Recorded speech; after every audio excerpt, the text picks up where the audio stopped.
So far we have looked at two lectures, one on the relevance of poetry and the other on approaches to poetry. Today we will discuss the topic functions of poetry. It refers to the what question of Simon Sinek. This is about knowing what we do. First question is why we do, why we believe certain things. Second question is how we do certain things, that is doing.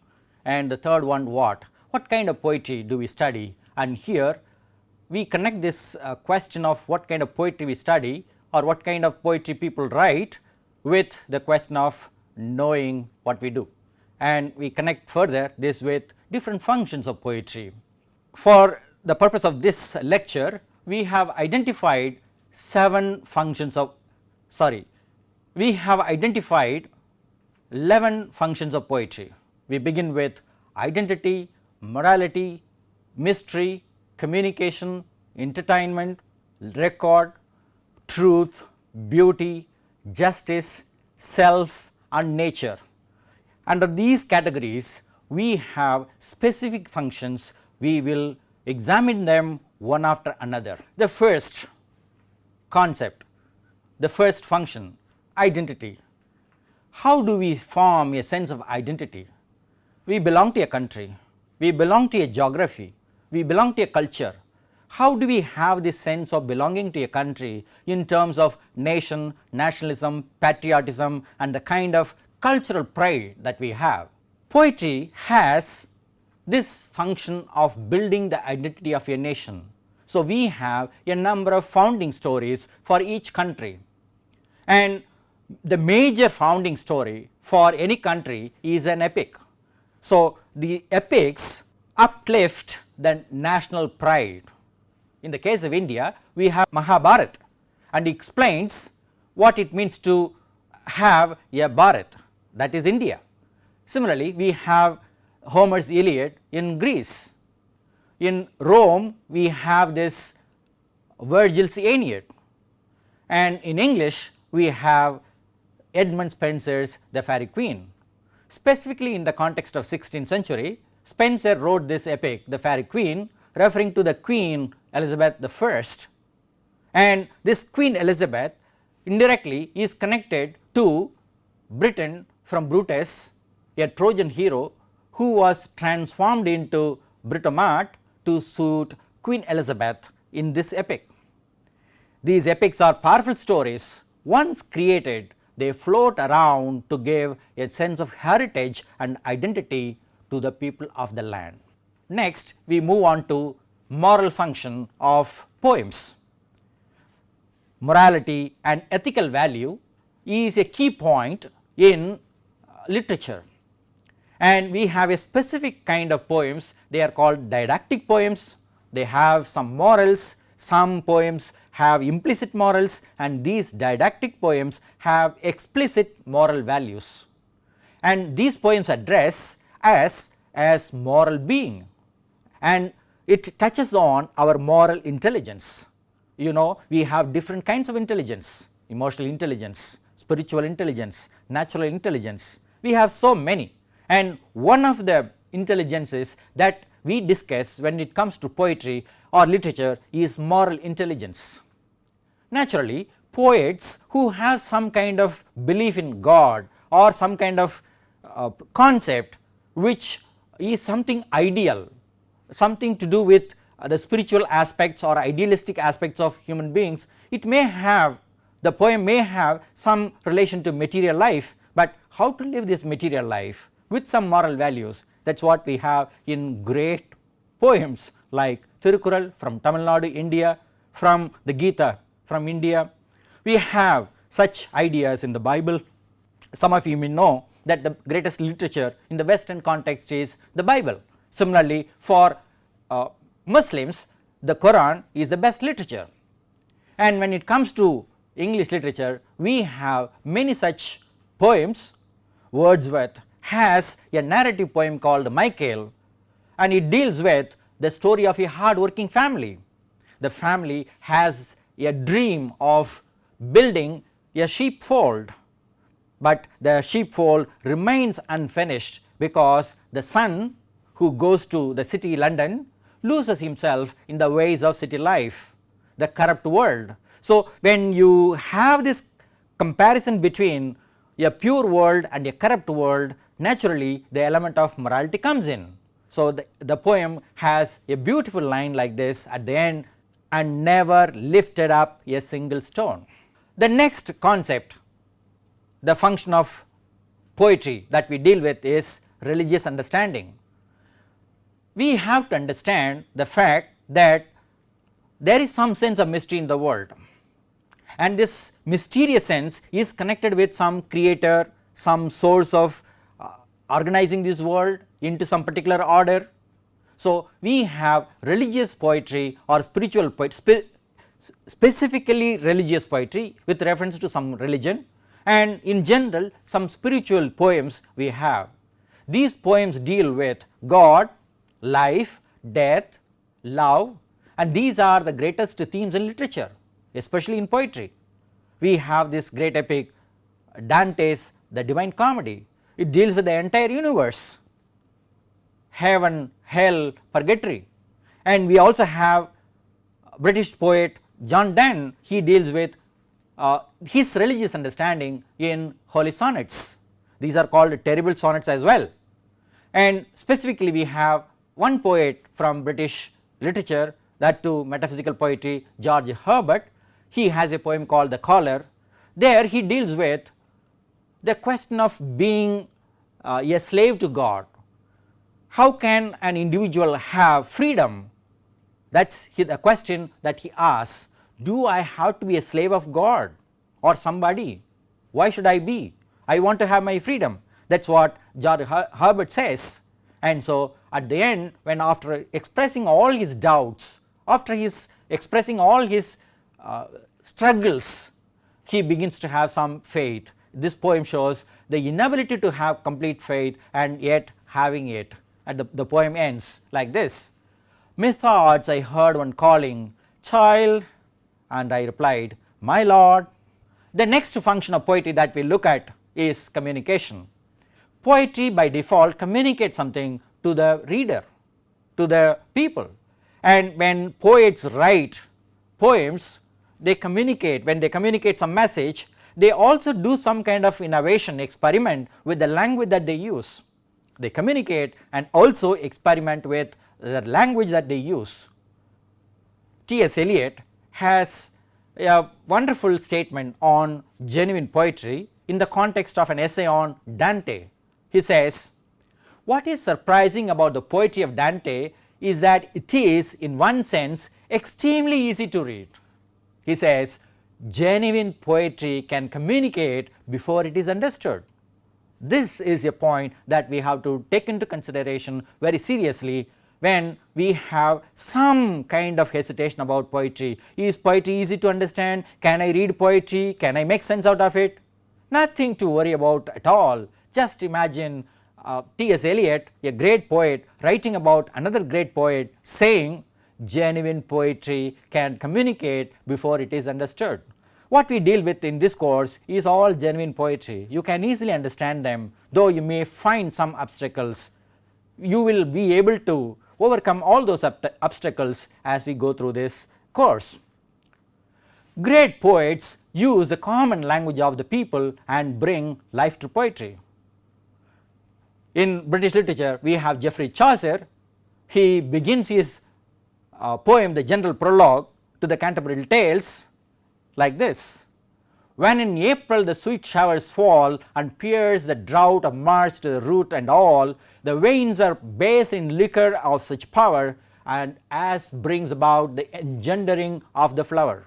This is the beginning. This is one of the famous beginnings of any poem in British literature, particularly about spring. The next function of poetry that we discuss is entertainment. When you read poem, it gives pleasure. It gives some kind of profit, you feel happy about it, and psychologically we have a tendency to have our own emotions being relieved from our mind when we enjoy poems. That is why we say that poetry is therapeutic. It is a kind of therapeutic aid. It has a cathartic, that is emotional relief effect on the reader.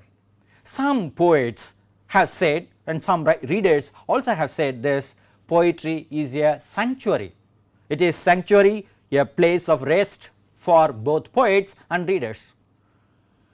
When we go to sanctuary, what happens is we forget the harsh realities of life. Sometimes we may find poems consoling us.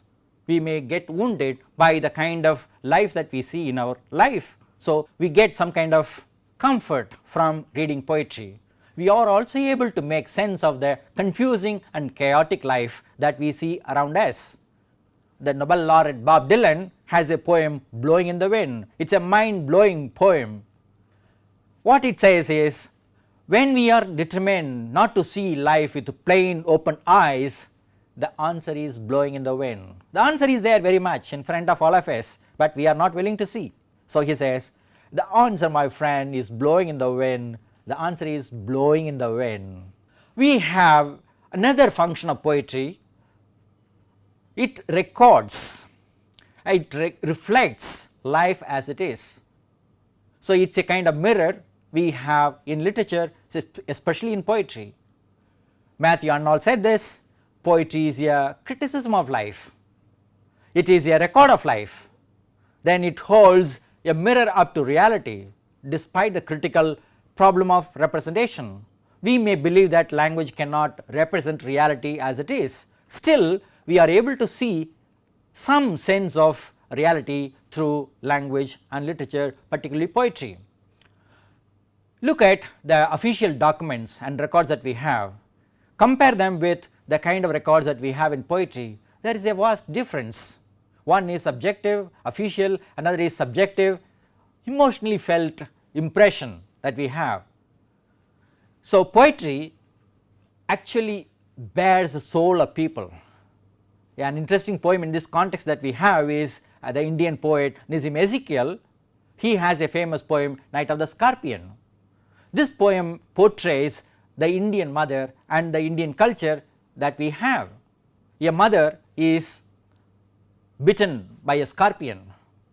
She says, my mother only said, thank God the scorpion picked on me and spared my children. She is relieved that her children have been spared and she is bitten by the scorpion. She can bear the pain, whereas children may not be able to bear it. Poetry deals with truth. What kind of truth we have in poetry? It may be factual, it may be imaginative, it may be an imaginative representation of a factual truth, but it is a kind of negotiation of truth that every poet has in his or her poetry. So, the question that we have to ask is truth subjective or objective? Most narrative, dramatic and lyric poems deal with the truth of life, albeit slantingly, partially, incompletely, indirectly. This indirect understanding of truth or indirect representation of truth is what we have in poetry. Political and economic failures or mismanagements may affect a whole society on a large scale. We have this example of COVID-19. The British poet laureate Simon Armitage has recently written a poem on lockdown. It is a comment on what happens during a pandemic. He says, and I couldn't escape the waking dream of infected fleas in the warp and weft of soggy cloth by the tailor's hearth. We come to one of the greatest functions of poetry. It has some artistic value. It captures the beauty of life, the evanescent beauty of life, the temporal beauty of life, the changing, flexible life. In this context, we have this concept of poetry as a verbal art, an icon, a well wrought, well designed, well constructed icon. This icon uses verbs, words. These are problematic as they are ambiguous, they may have multiple meanings. But then if poets use words well in a structure of feeling, with a structure of value or truth, they can create a beautiful and appealing form in poetry. One of the good examples that we have is John Keats' poem Ode on a Grecian Urn. Keats calls the art form cold pastoral, but the art he has created in his poem is not exactly cold. It has some life. It goes like this: beauty is truth, truth beauty, that is all you know on earth and all you need to know. Another function of poetry that we have to look at is justice. Here and there we find some social protests, and some poets write about their own sense of indignation about the kind of injustice they see around them. Our existence, as you know, cannot be easily differentiated from the kind of protests that are going on around us. We may have some individual protests or social protests, some may be visible, some may be invisible, but here and there you will find different forms of protests, particularly in poetry. These are protests against different forms of exploitations, oppressions. Adrienne Rich, a feminist poet, has a poem called The Phenomenology of Anger. She feels angry about the patriarchal society that she lives in, so she expresses her anger against patriarchy.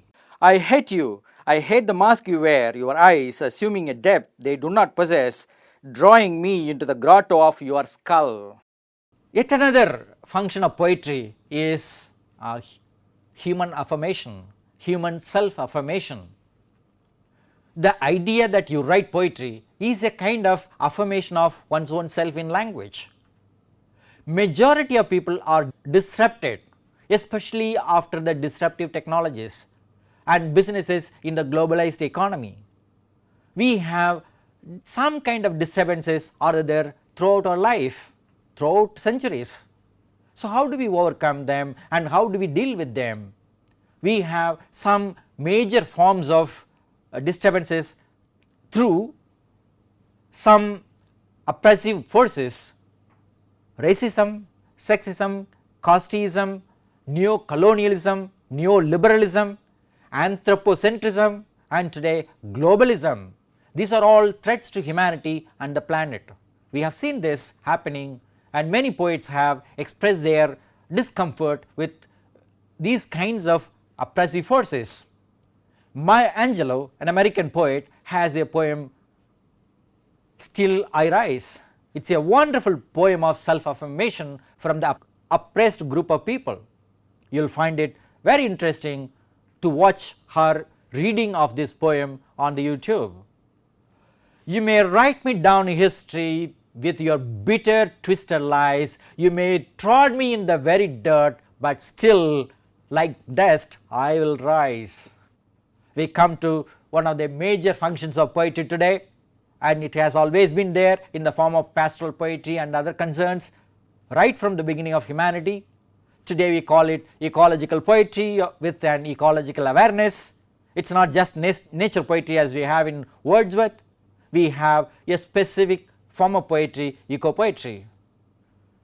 Poetry may be composed through craft, artistry.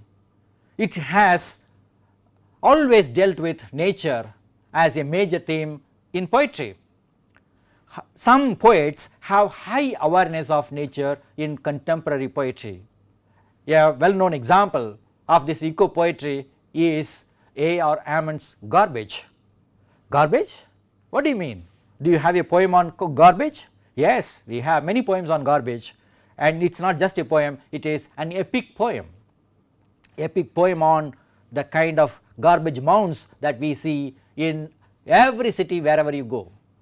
Today COVID-19 is a stark reminder for us to protect nature for us and for our posterity. Here is a small example from A.R. Ammons's Garbage.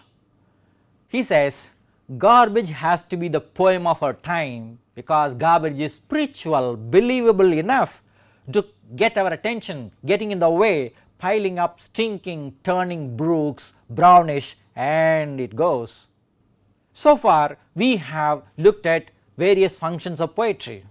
We began with identity, touching upon patriotic pride, morality, concerning ethical value, mystery, dealing with religious understanding of life, communication, experimenting with language to express ideas very clearly to the audience, entertainment, having some therapeutic healing effect on the audience, record, showing the real life as it is in society, truth, referring to the factual negotiation that poets do through imagination in their poems, beauty, having the artistic function of poetry, justice, relating to social protests by people in various forms, especially poetry, self. Finally, you will understand all of us have to deal with our own self. What are we, who are we, where are we, and how do we deal with the world? And first of all, we must know where we are and what we do, what kind of idea that we have about ourselves. Affirmation of our own self is a major function of poetry. And lastly, we found nature to be a predominant theme in poetry, particularly in contemporary poetry, where ecological problems are addressed for our own welfare. We have some references as usual. Please refer to these articles for further understanding of various functions of poetry. Thank you.